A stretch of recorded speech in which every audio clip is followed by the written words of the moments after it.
Assalamualaikum warahmatullahi wabarakatuh. Bismillahirrahmanirrahim. Alhamdulillahi rabbil alamin. Wassalatu wassalamu ala ashrafil anbiya wa sayyidil mursalin sayyidina Muhammadin wa ala alihi wa ashabihi at-tayyibin at-tahirin. اللهم لا سهل إلا ما جعلته سهلا وأنت يا حي يا قيوم تجعل الحزن إذا شئت سهلا اللهم علمنا ما جهلنا وذكرنا ما نسينا وزدنا علما ونعوذ بك من حال أهل النار. Bapak-bapak, ibu-ibu, jamaah Masjid Al-Manar yang semoga kita semuanya dirahmati oleh Allah Subhanahu wa Ta'ala. Ngomong-ngomong, ini puasa udah dapat berapa Pak, Bu? 14. Kalau yang dapat 14 husnudonnya Pak, gimana coba? Husnudonnya kayaknya awal Ramadan kemarin dia umroh. Ya. Karena kalau di Mekah, di Saudi sana tanggal 1-nya itu hari Senin. Kalau kita dapat Selasa, ya. Jadi puasanya dapat 13. Jadi kalau nggak gitu, biasanya yang hafal itu ibu-ibu. Soalnya tiap hari masak dihitungin berapa kali jatahnya lagi masak. Kalau bapak hitung apa? THR. Ngitung THR. Bukan ngitung THR, nungguin kapan THR-nya datang. Rasulullah SAW dalam sebuah hadis yang diriwayatkan oleh Imam Al-Bukhari dan juga Imam Muslim bersabda, sebuah hadis yang sering sekali kita dengar.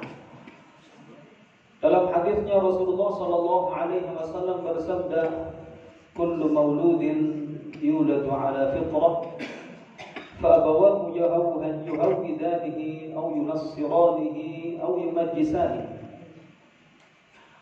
Yang maknanya setiap anak yang lahir terlahir atas dasar fitrahnya. Fitrah dalam hal ini artinya apa? Dia di masa Rasulullah, di masa Nabi Adam alaihi salatu wassalam, tatkala beliau telah sempurna penciptaan beliau, Allah Subhanahu wa Ta'ala menjadikan nyawa-nyawa, roh-roh seluruh umat manusia, anak turun Nabi Adam, dikeluarkan oleh Allah dari punggungnya Nabi Adam, ruhnya saja. Ruhnya ini bentuk manusia, tapi ukurannya seukuran semut merah yang kecil. Bentuknya manusia, tapi bentuknya ukuran semut merah. Pada hari itu Allah Subhanahu wa Ta'ala berfirman, bertanya kepada para ruh manusia seluruhnya. Bertanya, alastu bi rabbikum, bukankah aku adalah Tuhan kalian, pencipta kalian semuanya? Maka seluruh umat manusia, seluruh nyawa, jiwa, ruh umat manusia ketika itu bersyahadat, bersaksi, bala, benar wahai Tuhan, syahidna, kami bersaksi bahwasanya Engkaulah satu-satunya Tuhan, satu-satunya pencipta kami semuanya. Namun kemudian ketika ruh ini ditiupkan oleh Allah Subhanahu wa Ta'ala ke jasad manusia, ke jasad janin yang masih berusia kurang lebih 4 bulan, kemudian terlahir ke dunia, lupa akan hal ini semuanya. Jadi ruhnya itu awalnya semuanya muslim. Ketika terlahir di dunia, Allah menjadikan semua manusia lupa akan peristiwa persaksian pada zaman Nabi Adam alaihi salatu wassalam. Lupa ini kemudian apa kata Rasulullah? fa'abawahu yuhawwidani. Maka kemudian kedua orang tuanya inilah yang menjadikannya orang Yahudi, atau yunassiranihi, atau menjadikannya sebagai anak yang Nasrani beragama Kristen, atau yumajisani, atau menjadikannya sebagai anak yang Majusi, menyembah api. Bapak-bapak, ibu-ibu yang dirahmati oleh Allah Subhanahu wa taala, dari sini kita memahami pentingnya kita mendidik anak kita. Pentingnya peran orang tua, pentingnya peran kakak, paman, kakek, nenek, keluarga seluruhnya dalam mendidik seorang anak yang terlahir ke dunia. Terlahir dalam kondisi kosong. Dan mereka adalah sebuah amanah yang diberikan oleh Allah Subhanahu wa taala kepada kita semuanya. Nyawa-nyawa mereka, hati-hati mereka begitu suci.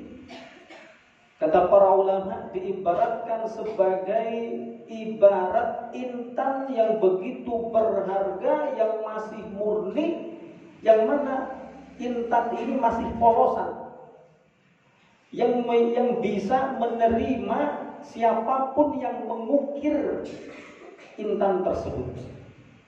Mendidik anak ini dengan apapun, maka anak ini nggak menolak. Dididik dalam kondisi baik, maka anak ini akan tumbuh dalam kondisi yang baik. Dia terbiasa, apa istilahnya, kalau orang tua datang salim, kemudian mengucapkan salam dan seterusnya, ya kan, menghormati orang tua.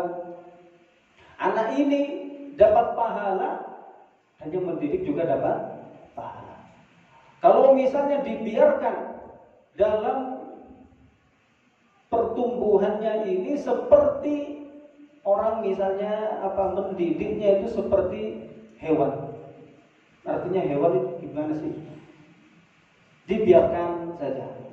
Meskipun pagi, siang, sore kasih makan, beli baju yang cakep-cakep, tapi dalam masalah pendidikan, ya, anak ini nggak diisi apa-apa, dibiarkan dia menyerap, meniru kebiasaan-kebiasaan buruk yang ada sama teman-temannya di jalan dan segala macam. Ketika anak ini, meskipun dia belum balik, dia melakukan perbuatan dosa. Anak ini nggak dosa, tapi yang dosa siapa? Yang mendidiknya. Ketika anak ini bohong, ketika anak ini nguntit, kata orang Jawa ngutil, ya, apa ngutil itu? Ya, mencuri barang-barang yang sepele, perbuatannya perbuatan dosa. Si bocah karena belum balik, belum mukallaf, dia belum dapat dosa. Yang dosa siapa? Yang mendidiknya. Ya. Jadi seperti itu. Penting bagi kita untuk mendidik anak kita dengan nilai-nilai Islami, nilai-nilai keagamaan, nilai kebaikan kita tanamkan begitu dini kepada anak kita, sehingga anak ini kelak ketika dewasa mencintai kebaikan, mencintai ilmu agama, terbiasa dalam menjalankan ajaran-ajaran agama Islam. Sebuah kisah dari seorang anak yang ketika itu masih kecil. Anak ini adalah anak yang soleh. Suatu ketika seorang lelaki berjalan, bertemu dengan sekumpulan anak-anak main, kalau istilah kita mungkin main kelereng. Kalau bahasa Arabnya al-jauz wal-lauz, ya. Itu dari semacam tumbuh-tumbuhan dimainin, ya, apa istilahnya, bentuknya seperti kelereng. Tapi di sisi lain, seorang lelaki ini mendapati seorang anak laki-laki menangis menyendiri. Akhirnya anak orang laki-laki ini dalam hatinya merasa iba. Kasihan, dia mengatakan kasihan anak ini sendirian, nggak punya teman, nggak punya mainan, sehingga nggak bisa ikut gabung, ya, anak kawan-kawannya bermain. Akhirnya dideketin sama lelaki tersebut, ditanya, kenapa kok kamu menangis? Mau nggak kamu saya berikan mainan tersebut biar bisa main sama anak-anak yang lainnya? Dijawab sama anak ini jawaban yang sama sekali kita tidak menyangka ada anak kecil menangis karena jawaban tersebut.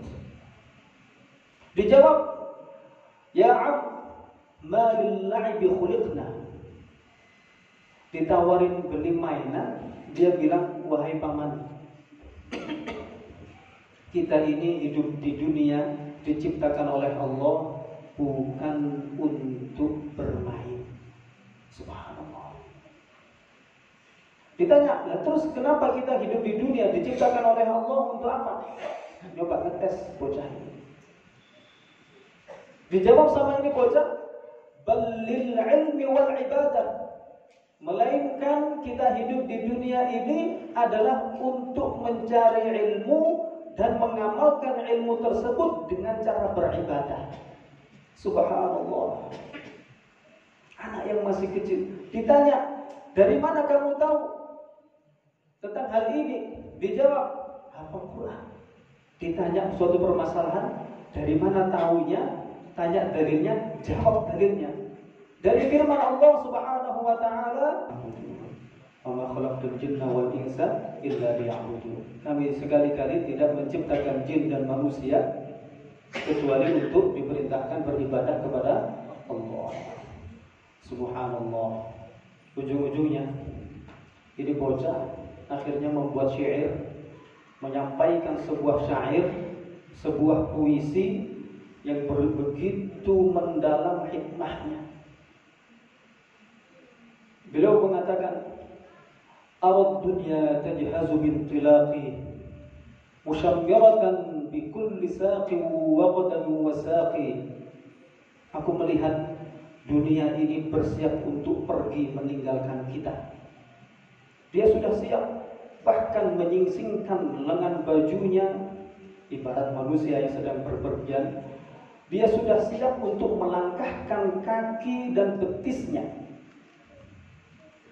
Malid dunya mad dunya bibaqiyatin li hayyin wa ma hayyun 'ala dunya bibaqi. Tidaklah dunia itu, wahai pamanku, akan kekal bagi orang-orang yang hidup di dunia, dan tidaklah orang yang hidup di dunia ini kekal di atas bumi. Subhanallah. Setelah selesai mengucapkan syair-syair panjang ketika itu, akhirnya apa? Anak ini tersungkur pingsan. Tersungkur pingsan. Lelaki ini kemudian apa? Mengangkat anak tersebut, didudukkan di atas pangkuan pahanya, diusap tanah-tanah yang menempel di mukanya, sampai kemudian anak tersebut siuman. Ditanya, nak, kamu kenapa kok sampai pingsan? Dijawab sama anak ini, wahai pamanku, aku melihat ibuku itu kalau dia mau masak, dia masak menyalakan api dari kayu bakar yang besar, tapi untuk membakar kayu bakar yang besar ini dibakar dulu kayu-kayu yang kecil. Jadi meskipun aku ini masih kecil, belum dewasa, belum mukallaf, aku takut menjadi kayu bakar kecil yang buruk, kemudian ketika besar juga menjadi kayu bakar yang buruk. Subhanallah. Mendengar hikmah yang disampaikan anak kecil ini, pemuda tadi, laki-laki tadi, giliran dia yang pingsan. Subhanallah. Setelah siuman ditanya ke kawan-kawannya, bocah tadi itu siapa? Dijawab sama kawan-kawannya, kok gak tahu kamu? Ternyata apa? Dijawab sama kawan-kawannya, dia adalah salah satu putra Sayyidina Husain, cucu Nabi Muhammad sallallahu alaihi wasallam. Lihat bagaimana kemudian kita melihat Ahlul Bait, mencoba untuk mendidik anak-anak mereka. Bukan cuma diberi makanan, diberi fasilitas yang mewah, bukan. Tapi apa? Ditanamkan kepada mereka pendidikan yang Islami, bahwasanya kita hidup di dunia cuma sekali, bukan hanya untuk main-main saja. Sebagian orang, ya, anaknya itu dididik seakan-akan dia memelihara ayam. Malam dikandangin, pagi kasih makan, silakan keluar. Sore-sore dikandangin lagi, pagi kasih makan, silakan keluar, kayak gitu. Dibelikan baju, makanan yang enak, tempat tidur yang nyaman dan seterusnya. Tapi dalam hal pendidikan keagamaan kosong. Mumpung kita masih di bulan Ramadan, kita jadikan bulan Ramadan sebagai wahana bagi kita untuk kita memperbaiki diri kita dan juga mendidik anak-anak kita. Kita didik. Kalau saya dulu di waktu kecil biasa diperintah oleh orang tua ikut sana tadarus Al-Quran. Bukan cuma main, didengerin itu. Kita masih kecil ngaji pakai mic, didengerin sama orang tua di rumah. Subhanallah. Tadi ngaji apa enggak?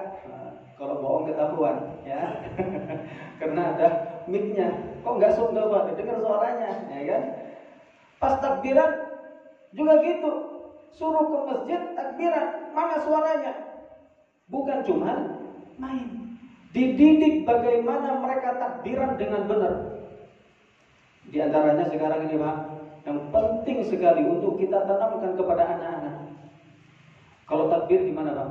Allahu Akbar, Allahu Akbar, Allahu Akbar, dengan lafaz yang benar. Sebagian mengucapkan dengan lafaz yang enggak benar. Gimana tuh? Allahu Akbar, Allahu Akbar. Dengarnya sih enak, bagi yang enggak paham.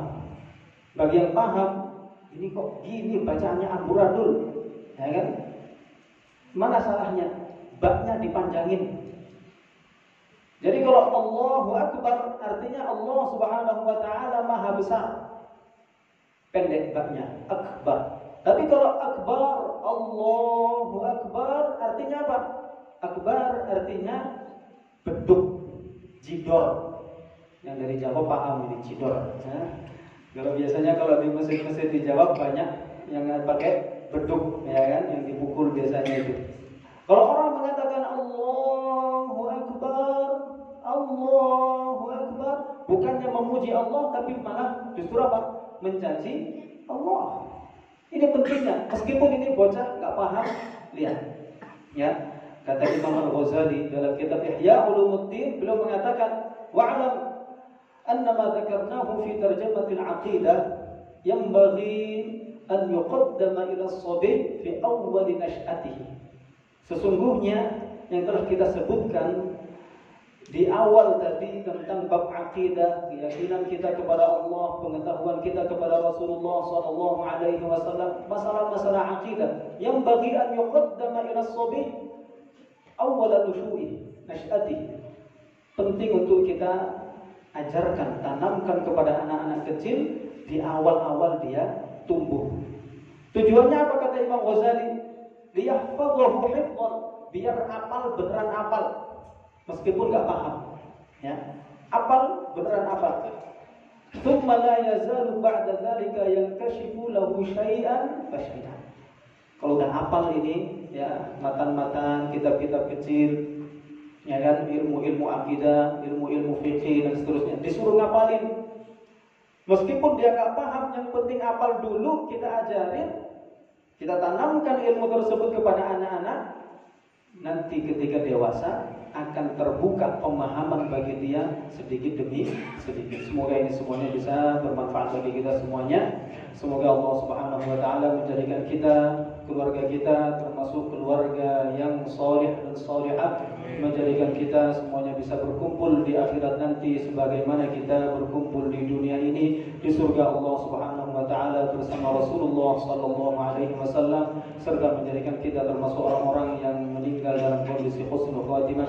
Amin ya rabbal alamin. Barakallahu fikum wa assalamu alaikum. Wassalamualaikum warahmatullahi wabarakatuh.